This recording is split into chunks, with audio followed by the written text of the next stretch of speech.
दोस्तों आज का वीडियो, अगर आप एक बिजनेस ओनर हो और फ्यूचर में आप आईपीओ लाने के लिए सोच रहे हो तो आज का वीडियो आपके लिए फायदेमंद है।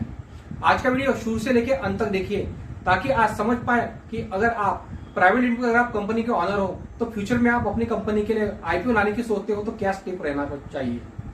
दोस्तों नमस्कार, आज का वीडियो शुरुआत करते हैं। सबसे पहले एसएमई आईपीओ क्या होता है। एसएमई मतलब होता है स्मॉल मिडल इंटरप्राइजेस। आईपीओ मतलब इनिशियल पब्लिक ऑफरिंग। जब कोई छोटी या मध्यम प्रकार की कंपनी पहली बार अपनी कंपनी के शेयर पब्लिक को सेल करके उसके एवज में पैसा जुटाती है, इसको ही आईपीओ कहा जाता है सरल भाषा में। मतलब अपनी कंपनी के शेयर पब्लिक को बेच के इसके एवज में क्या आपको क्या पैसा जुटाना पब्लिक से। साथ में साथ इसमें होता है कि इसमें क्या है, अगर कभी भी एसएमई आईपीओ अगर आपको लाना है तो क्या है, दो प्लेटफॉर्म होते हैं। एक तो होता है बीएसई, दूसरा होता है एनएसई इमर्ज। ये दो ही प्लेटफॉर्म में क्या आप क्या है आपका जो शेयर है लिस्टेड होते हैं। ये दो ही प्लेटफॉर्म है इंडिया में जिसमें आपका आईपीओ का शेयर क्या लिस्टेड होता है। हम अभी चलते हैं एसएमई आईपीओ अगर आपको लाना है तो क्या एलिजिबिलिटी क्राइटेरिया होता है। सबसे पहले आपकी कंपनी पब्लिक लिमिटेड होना चाहिए। अगर आपकी कंपनी प्राइवेट लिमिटेड है तो उसको आपको क्या पब्लिक लिमिटेड करना होगा। दूसरी चीज है, आपको कम से कम कंपनी को क्या है 3 साल होना चाहिए और लास्ट ईयर का फाइनेंशियल क्या है वो पॉजिटिव होना चाहिए। अगर आपका लास्ट ईयर का फाइनेंशियल अगर लॉस में है तो आपको कंपनी आईपीओ नहीं ला सकते। तीसरी जो चीज है, आपके पास आपके कंपनी के ऊपर कोई भी फ्रॉड केस या लीगल केस नहीं होना चाहिए। ये 3 क्राइटेरिया अगर आपका क्लियर है तो आप अपने फ्यूचर में आईपीओ लाने के लिए आप सोच सकते हो। हम अभी चलते हैं आईपीओ के लिए क्या स्टेप है। मतलब अगर आपने डिसाइड कर लिया तो एसएमई आईपीओ मुझे लाना है तो क्या स्टेप होता है। स्टेप नंबर 1, आपका अगर कंपनी प्राइवेट लिमिटेड कंपनी है तो उसको क्या पब्लिक लिमिटेड करना है। दोस्तों अगर आपकी कंपनी आज प्राइवेट लिमिटेड कंपनी है तो उसको आपको पब्लिक लिमिटेड करना है और साथ ही साथ उसको क्या आरओसी को क्या फाइलिंग करना है, प्रोमोटर की परमिशन लेना है कि यहाँ पे आप क्या करने वाले हैं। आपकी कंपनी के जो जितने भी ये है शेयर है वो क्या पब्लिक को आपको बेचना होता है आईपीओ के टाइम में, इसलिए आपको क्या अपनी कंपनी को क्या पब्लिक लिमिटेड करना है। दूसरा जो स्टेप होता है अपॉइंट ऑफ मर्चेंट बैंकर। दोस्तों मर्चेंट बैंकर का यहाँ पे बहुत बड़ा काम होता है। कभी भी अगर आप एसएमई आईपीओ लाने के लिए सोच रहे हो तो यहाँ पे क्या आपको सेबी से रजिस्टर्ड, याद रखिएगा सेबी से जो रजिस्टर्ड है ऐसे आपको मर्चेंट बैंकों को हायर करना है ताकि वो क्या टोटल कंप्लायंस की काम क्या वो मर्चेंट बैंकर आपको कर सके। मर्चेंट बैंकर आपको में देखता है कि कंपनी आईपीओ क्यों लाना चाहती है, कंपनी के क्या ऑब्जेक्टिव है, ये वो देखती है। ये मर्चेंट बैंकर का काम होता है आईपीओ क्यों लाना चाहता है। साथ ही साथ वो आपके फाइनेंशियल वैल्यूएशन देखते हैं कि कंपनी का वैल्यूएशन कितना है, कंपनी के क्या रिस्क फैक्टर क्या है, ये आपको चेक करती है। साथ ही साथ जो कंपनी के ऑनर है, जो प्रोमोटर है, उसके पूरे इंफॉर्मेशन लेने का काम क्या है ये मर्चेंट बैंकर का होता है। दोस्तों जब आप मर्चेंट बैंकर अपॉइंट करते हैं बस आपको एक चीज याद रखना है, वो क्या सेबी से रजिस्टर होना चाहिए। तीसरा जो स्टेप होता है वो है ड्यू डिलिजेंस।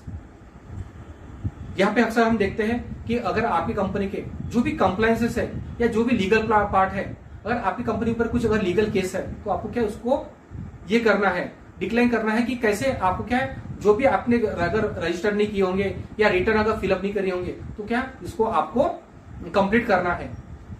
यही होता है ड्यू डिलिजेंस में कि आपके जितने भी लीगल जो कंप्लायंसेस है वो आपको क्या क्लियर करना होगा।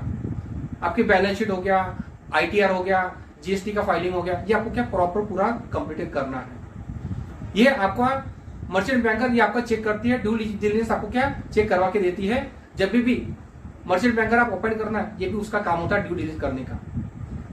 साथ ही साथ फोर्थ स्टेप होता है डीआरएसपी फाइलिंग। डीआरएसपी फाइलिंग मतलब क्या होता है, ड्राफ्ट रेड हायरिंग प्रोस्पेक्टस। ये फाइलिंग रेडी करने का काम मर्चेंट बैंकर का होता है। यहाँ पे कंपनी के जितने भी वैल्यूएशन है, कंपनी क्यों आईपीओ लाना चाहती है, उसके ऑब्जेक्टिव क्या है, ये पूरा ही फाइलिंग में होता है। प्रोमोटर का इंफॉर्मेशन, कंपनी में क्या क्या कंप्लायंसेस है, फ्यूचर क्या प्लानिंग है, आपको आईपीओ लाने के लिए कंपनी क्या फ्यूचर प्लानिंग है। कंपनी अगर आईपीओ लाती है तो वो जो पैसा है, फंड का जो पैसा है वो कहाँ पे इन्वेस्टमेंट करने वाली है। ये टोटल जो फाइनेंशियल जो प्लानिंग है वो क्या डीआरएचपी में ड्राफ्ट रेट हियरिंग प्रोस्पेक्टस में क्या मर्चेंट बैंकर सेबी से अप्रूवल लेने के पहले क्या वो रेडी करती है डीआरएसपी फाइलिंग में, और डीआरएसपी फाइल एक बार रेडी हो गई तो मर्चेंट बैंकर उसको क्या सबमिट करता है सेबी में, और वहां से उनको क्या अप्रूवल लेना होता है। यहाँ पे अभी बारी होता है सबमिशन का। फिफ्थ स्टेप जो होता है सबमिशन, मतलब डीआरएसपी फाइल आपका रेडी हो गया, ये फिफ्थ स्टेप होता है आपका सबमिशन। आपको डीआरएसपी फाइल क्या सबमिशन करना है। सबमिशन आपका एक बार हो गया, इसके बाद प्रोसेस होता है, छठा जो स्टेप होता है वो है एक्सचेंज का अप्रूवल। आपके मर्चेंट बैंकर ने एक बार फाइल सबमिट कर दिया, अभी आपका एक्सचेंज के अप्रूवल की आपको राह देखना है। जब भी आपका एक्सचेंज का अप्रूवल की बारी आती है, यहाँ पे ध्यान देने वाली एक बात है कि आपको डायरेक्टली क्या अप्रूवल नहीं मिलता। जो भी अगर यहाँ पे कुछ त्रुटियां है या कुछ भी अगर नॉन कंप्लायंसेस है वो आपको क्या क्लियर करना होता है। बार बार जो आपके क्या रिप्लेस आपको जो आते हैं सेबी की तरफ से उनको क्या आपको फुलफिल करना है। जो इंफॉर्मेशन जो नोट्स आपको मांगते हैं वो आपको क्या फुलफिल करना होता है थ्रू मर्चेंट बैंकर। ये सिक्स जो स्टेप होता है एक्सचेंज से अप्रूवल आपको मिल जाता है। ये सब अगर आपने कंप्लीट कर दिया उसके बाद आता है एक्सचेंज के आपको यहाँ पे अप्रूवल मिल गया। दोस्तों यहाँ पे अभी आपको सेबी तक की तरफ से आपको क्या अप्रूवल मिल गया है कि आप अपने कंपनी का एसएमई आईपीओ ला सकते हैं। और एसएमई आईपीओ लॉन्च होने के पहले 3 से 5 दिन में आपको क्या डेट मिलती है कि आपको क्या अभी एसएमई आईपीओ आपका लॉन्च होने वाला है। इसके पहले क्या प्रोसेस होता है मार्केटिंग एंड रोड शो। मतलब अगर आपका कंपनी का आईपीओ अगर आपका लॉन्च होने वाला है तो इसके पहले आपको क्या अपनी कंपनी का आईपीओ लाना है, इसलिए क्या मार्केटिंग करना है, रोड शो करना है, ताकि ज्यादा से ज्यादा क्या इन्वेस्टर आपके आईपीओ परचेस करने के लिए क्या अट्रैक्ट हो सके। और यहाँ पे जिनके पास भी डीमैट अकाउंट होता है वो सभी लोग आपके कंपनी के क्या आईपीओ परचेस कर सकते हैं, लॉट के क्या आपको क्या परचेस कर सकते हैं। इसलिए आपको ज्यादा से ज्यादा क्या मार्केटिंग करना है, रोड शो करना है, यहाँ पे आपको टाइम मिलता है। उसके बारी आता है कि आपको आईपीओ को डेट मिलता है कि कौन सी तारीख को आईपीओ क्या लॉन्च होने वाला है, ये आपका डेट मिलता है। साथ ही साथ आपका ब्रांड प्राइस क्या रहने वाला है ये भी क्या डिक्लेयर किया जाता है कि आपके ये ब्रांड प्राइस में आईपीओ क्या लॉन्च होने वाला है। दोस्तों यहाँ पे अभी आपका आईपीओ 8 स्टेज में क्या आपका आईपीओ लॉन्च हो जाता है। मार्केटिंग रोड शो आपने कर ली, उसके बाद आपका आईपीओ लॉन्च हो गया। पर्टिकुलर जो डेट में अगर आपने दिया है वो क्या आईपीओ आपका लॉन्च हो गया। इसके बाद बारी आती है शेयर अलॉटमेंट की। जिन्होंने इन्वेस्टर ने आपके आईपीओ को क्या परचेस किया है, जो लॉट साइज में परचेस किया है उनको क्या शेयर अलॉटमेंट हो जाता है। जिन्होंने एप्लीकेशन किया है आईपीओ के लिए उनको क्या शेयर अलॉटमेंट हो जाता है। दोस्तों यहाँ पे होता है कंप्लीट आईपीओ का प्रोसेस कि मैंने फर्स्ट स्टेप से लेके 9 स्टेप तक बताया था कि कैसे आप प्राइवेट लिमिटेड से क्या शेयर अलॉटमेंट तक आप आईपीओ का कंप्लीट प्रोसेस कर सकता है। लास्ट में जब आपका आईपीओ के शेयर आपने अलॉटमेंट कर दिए, उसके बाद लास्ट जो स्टेप होता है आपका जो शेयर है कंपनी के शेयर क्या है स्टॉक एक्सचेंज में लिस्टेड हो जाता है। मतलब अभी आपका आईपीओ के बाद आपका जो शेयर कंपनी का जो शेयर है स्टॉक एक्सचेंज में लिस्टेड हो गया। अभी ये पब्लिकली ओपन हो गया। सभी जिसके पास भी डीमैट अकाउंट है, जो भी इन्वेस्टर आपकी कंपनी में कंपनी के शेयर में इंटरेस्ट रखता है वो क्या आपका जो कंपनी स्टॉक एक्सचेंज का परचेस कर पाता है। दोस्तों अगर आप आज एक कंपनी का ऑनर हो और फ्यूचर में आप अपनी कंपनी को के लिए बड़ा सपना अगर आप देख रहे हो तो आईपीओ आपके लिए एक अच्छा विकल्प है। आप भी अपनी कंपनी का आईपीओ लाकर एक क्या बड़ा फंड क्या जुटा सकते हो।